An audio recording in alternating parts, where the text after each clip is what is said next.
Hi everyone, let's talk about transform for 2 minutes and then we'll get back to work. So I was fascinated by the transformers idea. When I was reading it, I was like, oh my God, so many computation about query, key, and values. How can a PhD student like us or a graduate like us can come up with so many computation?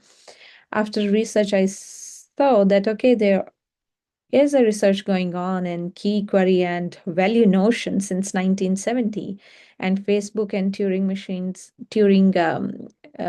institutes had papers on them in 2014 and 15.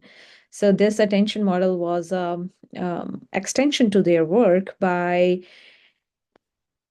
providing a novel contribution that we can compute key value and query in the embedding of the data. Second thing, multi-head attention. So that made it really fast and efficient. So now we have the data with us and we get the static embeddings for it, which constitute its meaning and its position, but not the context. And now we have the value metrics, which will tell that, okay, based on the context that we have, context is maybe a sentence, it could be a paragraph, it could be a whole document. So based on the context, how shall I interpret the meaning of a given word? And what shall I change in this so that it aligns now with my context given by the data? Okay. So it will tell us how much and what to change in the embedding. So it will tell us delta E, and we have the key and queries.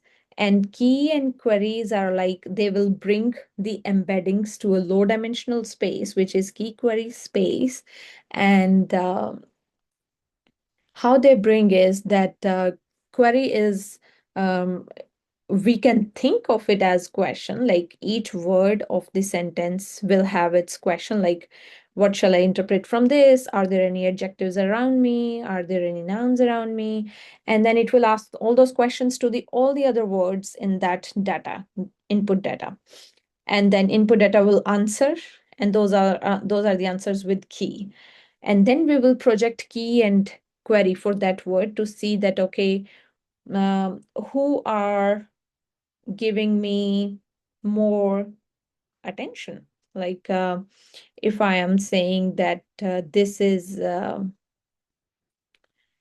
stone in Harry Potter, so then Harry Potter will have a good weightage on the meaning of stone, which stone we are talking about. I guess you know that.